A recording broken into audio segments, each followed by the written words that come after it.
So I'm right now in Terminal 4, T4 of the Changi Airport, Singapore. And this time today, I'm taking another time, this same destination to Ho Chi Minh City, flying via Vietjet Air. I still remember like more than 10 years ago when I flew to Vietnam, it was via Tiger Airways, which is non-existent in Singapore anymore. So my new form of video is to really walk through with my viewers, my audiences, like how I plan for my travel, like a budget conscious person.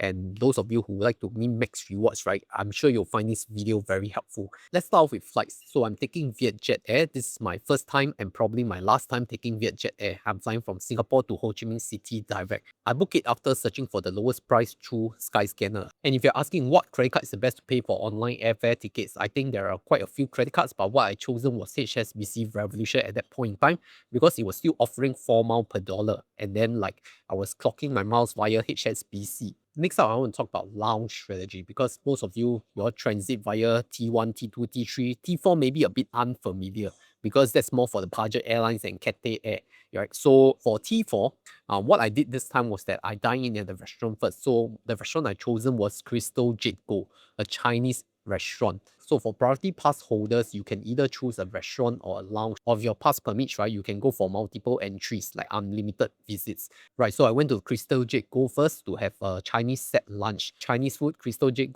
This is what I ordered. This is the menu.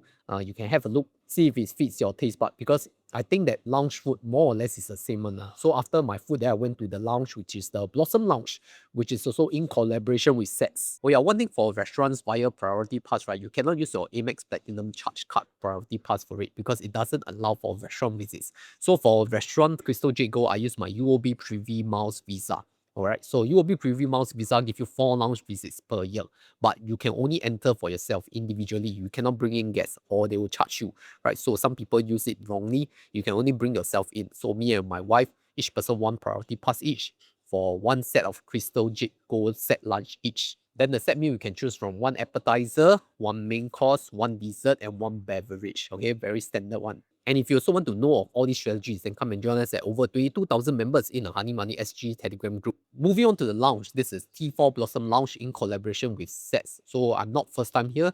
Like most of the time when I fly out through T4, I'll go to Blossom Lounge. I think it is quite a nice, quiet lounge, much less popular, much less people compared to those SETS lounge at T1, T2, or T3. So how it works here is that there is a buffet spread, very small buffet spread, and there is hot food also, prepared, made to order. And the signature is the laksa, of course, which is a Singapore traditional local food of coconut gravy. You can add some chili to your noodles. And the other highlight is, of course, the others ice cream, which you won't see in other lounges. And my honest review of Blossom Lounge is that despite it not like one of the flagship lounges, I really enjoy here. I really enjoy the peace and quiet. And in fact, I'm right now filming in Blossom Lounge because it's so spacious, right? It's not like a market, not like a food court. You don't have kids running around. It's much more quiet than SETS Lounge. And to enter Blossom Lounge, I use my priority pass via Amex Platinum Charge. So it's a strategic move, right? Since the Amex Platinum Charge cannot enter the restaurant, I use Privy Miles Visa. Then for this kind of standard lounge, I will use my Amex Platinum Charge priority pass. Now, speaking of lounge, I think many people are quite interested, right? How do you even enter for free and don't pay a fee? So it has been some years since I did a lounge credit card review video. So I should do an update, right? So comment lounge +1 if you want a lounge card update. Moving on, let's talk about what cards I brought for this trip. Okay, so because it's very important, like you want to strategize your wallet space, right? Starting from number one, I have my Instagram Amaze card. So this will link to my City Rewards Mastercard if I want to do like overseas purchases. You can also withdraw cash if you top up to the Amaze prepaid wallet, right? So you can withdraw cash with no fees up to a certain limit.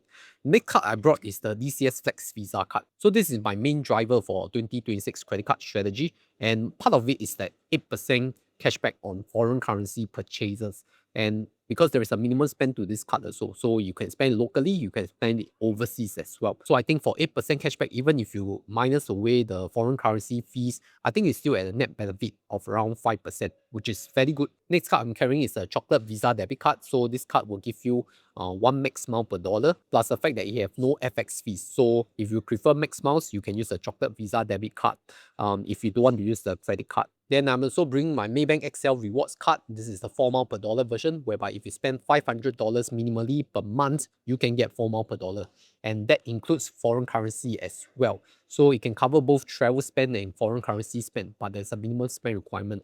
The last card I'm bringing here is YouTrip, right? So YouTrip, I'm not going to use it for retail transactions. I'm just going to use it if I need to withdraw cash overseas. And just to be clear, YouTrip is not the only card that you can use to withdraw cash. Like Amaze can also do it. But what YouTrip is good is that you can use your credit card to top up YouTrip, specifically MasterCard at no fees. So I don't have to like use PayNow transfer to my debit card wallet and then go and withdraw cash. YouTrip, you can directly use MasterCard credit card to top up with no fees. Then of course on my Google Pay wallet, my mobile phone, I also have my Trust Cashback credit card and Mari credit card. So speaking of communications, telco, SIM card, usually people go overseas, they buy the eSIM, right? And usually how you buy eSIM is through online e-commerce platforms like Shopee, Lazada. But I found that actually Trick.com also sells eSIM and they sell it much more competitive. Like my current eSIM, right? I bought it for less than $6, which gives 10 gigabytes data over 5 days in Vietnam. So I think you can look at trip.com. But if your local telco is already giving you free roaming, then good for you. You don't need to spend additional money. Okay, money changer wise, because every country has very specific cash and local currency rules, right? So for my specific destination, Vietnam, what I'm doing here is that I'm going to bring my physical USD cash, US dollars cash. These are leftovers from my past trip. And you know, if you want to exchange your USD back to SGD, you will suffer the spread. So you might as well use your USD overseas at their money changes. And Vietnam is very favorable to USD, correct? And the sad fact is that USD is still depreciating against SGD. So whatever USD cash that I'm holding right now, I'm just going to dispose it by transferring or converting them to the local currency at the overseas money changer. And Vietnam, how you change money is quite different, quite special. Instead of going to money changer, you go into gold shop, you go into jewelry shop. At least this was my expectation like more than 10 years ago. I already know of this fact. And speaking of good exchange rate, I'm sure if you are trading or investing in securities, equities, you will sure want a broker with good exchange rates. And my highest choice of recommendation is always Interactive Brokers, right? Like this video is not sponsored at all. I just use Interactive Brokers for my main trades and my long-term investment, mainly because they have really good interest rates and very low FX spreads. So if you want to use Interactive Brokers and you want to support my content at no cost to you, just help me click this link here, IBKR link, or just scan the IBKR QR code here, okay? It's no fees to you. You don't have to sign up for anything. It will just help out my channel a little bit financially, okay? Thank you to those who click. And let's watch on. Okay, I also need to talk about transport to and fro the airport because from my home to the airport, it costs around 30 Singapore dollars by Grab, by Gojek, or taxi, whatever. But I remember that if you use a KrisFlyer UOB card, there is a promo code called KFUOBCC where you will deduct $15 to and fro the airport. And then for Gojek, there is a Go Airport code, okay? Next up, we will be boarding the plane, and after Vietnam, I'll have my second part of this video. Let's go. Alright, so we have moved on to the end of the stay because right now I'm in the airport lounge in Saigon, Tan Son Nhat International Airport and flying from Ho Chi Minh City to Singapore and ended my 4-night stay, 5-day, 4-night stay. So I talk a bit about the hotel cost first, and I booked this hotel called Sam Royals Apartment or Sam Hotel and Apartments through Klook. So this hotel is located near the Ben Thanh area in District 1. And why I book it through Klook is because I have existing gift cards that were unutilized, right? So I have to use it before they expire. And the thing about Klook gift cards is that you can use it to clock your minimum spend. And if you buy these cards through Amex, you can earn some max miles as well. So that was what I did because I was trying to clock some minimum spend requirements. And I bought some Klook gift cards off Amex. So if you want to hit minimum spend, I think this is a good way that you can prepay some expenses, then use your Klook gift credits to either book some tours, accommodations, and even some attraction tour tickets that you can go on your next destination, which was what I did. And my cost of accommodation is $262 for 4 nights, so that works out to be around $60+ per night. So do you think that is expensive? I'm not sure. It's not really a full-scale hotel. It's more like an expat apartment. So it is quite huge because it comes with its own kitchenette and living area, studio kind of apartment, 40 square meters, located near the Ben Thanh market. Yeah, so I think it's quite okay. And I show you a little bit of room tour. And anyway, this accommodation is not sponsored at all. It's just that I wanted to use my Klook credits. The thing about Klook is that they do not have a wide range compared to other hotel booking sites like Agoda or Booking.com because they are not primarily used for this. So if you can manage to find your stay in Klook and you can pay via Klook gift card, I think it's worth a shot. Then let's talk about transport-wise, because like my past trip to Vietnam, I was not even using Grab. Grab didn't even exist back then. I was using like public buses and sometimes taxis. But now that Grab is such affordable option, in fact, anywhere that I travel or transit in my Vietnam trip, I use Grab. So it is rather affordable. Then for Grab, you can either pay in cash or credit card, but note that foreign credit cards, they do charge a 4% markup for the credit card fees. So I would advise that unless your cashback or miles credit card can earn you more than 4%, you should be using cash. So what can you really do in Ho Chi Minh City? I feel that if you really want the true Vietnam kind of adventure, you can go for those day trips like to Chu Chi Tunnels or Mekong Delta River trip, right? All these are very local Vietnamese experiences. But if you want to go some sightseeing, you can go and visit the War Remnants Museum or Independence Palace. All these have very deep history to how the Vietnamese won the war and the independence. Then if you're up for a little bar adventure, you like to drink, you can visit Bui Vien Street at night because that's where the drinking culture is. So there's a lot of entertainment, bars. There are many people just out there to party and spend their money on drinks and get wasted. If that's your thing, right? But if that's not your thing, then definitely go by the daytime, visit different cafes in Vietnam, right? Vietnamese have very strong coffee culture. In fact, I feel that it's one of the strongest in Southeast Asia. And coffee is rather affordable here. I think between $2 to $3 per cup. There's also a very strong fashion retail scene whereby there are local designers. I think it's along the streets of Nguyen Trai, if I pronounce it correctly. Okay, so if you're a lady, you like to shop for women clothes, I think that's the street that you should go to, and you can probably spend half a day to one full day here. Then of course, when you come to Vietnam, you have to talk about food because food here is very localized. And in fact, I did a research, right? Vietnamese has the healthiest options of food within Southeast Asia because they focus a lot of cooking style by boiling, steaming, stewing, braising, very little oil and deep fried items that makes you unhealthy. Unlike Singapore and Malaysian food, right? It's carb heavy, but here it's more of vegetables, fiber, protein. They focus a lot on the health. That's why you don't see many obese people around in Vietnam. And lastly, if you're into local markets, definitely go and visit Ben Sam Market, although it's very touristy. But I felt that it is a good experience lah. You can go and take a look at what you can buy there and, try to haggle. So coming to my full end of the trip, I'll summarize my budget, how much did I spend for this 5-day 4-night trip. And I'll list down the exact expenses so that you can have a good idea of how much you should spend. So for my flights, I paid around $370 for 2 packs. That is a return ticket from Singapore to Saigon 2 ways. And that comes with a 20 kilograms of baggage each way.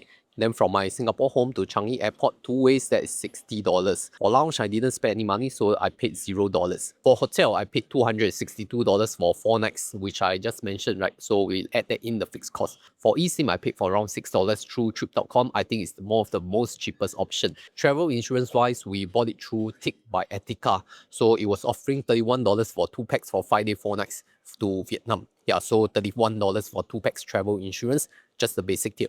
Subtotal, we are looking at a total fixed cost of $729 for 2 packs. So that works out to be around $365 per packs. That's on the fixed cost. Now let's talk about the variable cost. So variable living costs will depend on what you spend on, especially on transport, food, tickets, shopping not included, of course. So for transport, we spend a total of $37 in Vietnam. Okay, that is super affordable, right? And mind you, we were taking Grab to and fro everywhere. Okay, so it's not really public transport, but it's like ride-hailing, semi-private transport really. $37 all within Ho Chi Minh City. For food, we spent a total of $112. We did not eat at any high-end restaurants, but more on local experiences. So all the local restaurants, local small cafes, including coffee. So that works out to $112 for 5 days, 4 nights. Then for tickets, we only paid $11 through Klook. That's for the double-decker bus night tour. So in total, my variable living cost was $160 for 2 packs, which works out to be $80 per packs. That's the variable cost of living in Vietnam 5 day, 4 night. So in total, if we add the fixed cost plus the variable cost, fixed cost $365 plus variable cost $80, that works out to be $445 per pax for 5 day, 4 night. That's even less than $500, right? Which is very affordable. And I have to be very clear that excludes shopping, because shopping will really depend on what you shop for, whether you buy local goods, whether you buy fashion, retail, or you spend it on other services, spa or whatever. That one will depend on what you spend on, so I won't include. But just fundamental living costs plus the logistics, total $445, less than $500. So would I really recommend a 5 day 4 night Vietnam trip? I think it's very suitable for those of you who are low budget travelers around Southeast Asia. Like when I was a student or when I was still at NSF, I think Vietnam travel is very affordable. $500 10 years ago, $500 now, still can make it. And it's very wallet friendly, right? The transportation cost is rather affordable, so you won't spend too much on all the fixed costs. And if you have a low number of annual leave days, like you just need 3 days of weekdays plus 2 days of weekend, you can make a 5-day 4-night trip happen with just under $500, excluding shopping and services. I also feel that Vietnam is also one of the destinations where you won't really get fat eating their food because it's so healthy, so much vegetables, so little oil. So you won't really like get this kind of guilty conscience of indulging in their local cuisine. So I think that's good on your stomach. So good for your wallet, good for your belly. And if you're really a coffee person and you enjoy all the cafe culture, I think Vietnam definitely is one of the places for you. Not only is affordable, but it's nicely renovated. It's a very nice whole atmosphere around living in Vietnam. But I have to be honest on one thing, that if you're big on retail shopping or fashion stores, right, it's definitely not the likes of Thailand, Japan, or Korea, where the fashion is so buzzing and you won't get the same of night market experience that you have in Thailand. So that is what is lacking in Vietnam. But I think they made up in other ways, like the spa services, the nail services, the hair services, all these I think are much more affordable and much higher standard and quality. So this is one of my first few episodes talking about travel hacks, lifestyle freedom, right? Because last year I talked about Chiang Mai, this year I talked about Vietnam. Probably the next few trips I'll also document some of this travel strategy and hacks that people can employ. Because I used to be a budget traveler and now I travel more premiumly. I wouldn't it as more premium because I'm slowly giving into lifestyle inflation. I just want to spend more money on travel because I've reached a stage where I don't need to scream and save like I once used to as a budget traveler. And I also think that my viewers are growing along with me, right? Like you all make more money, cannot always scream and save one. You all need to live better, okay? As we make more money, as long as we still live within our means, I think it's fine to upgrade your lifestyle a little. So if you appreciate this kind of travel strategy videos where I lock in all my logistics, my cost, my budget, and how much you can dedicate to spend, right? Especially in such an optimized and min-max way, then appreciate you help me click a like or you help me click the interactive broadcasting or scan the IBKR code here, right? Every little small contribution or click will help contribute to this channel. And this is at no cost to you. So thank you everyone who have clicked the link. I will move on and create more videos of such nature so that it can encourage more people to live within their means at a premium level. And if you want to watch my previous video where I traveled to Chiang Mai, travel strategy and hacks, then you can refer to my previous video right here.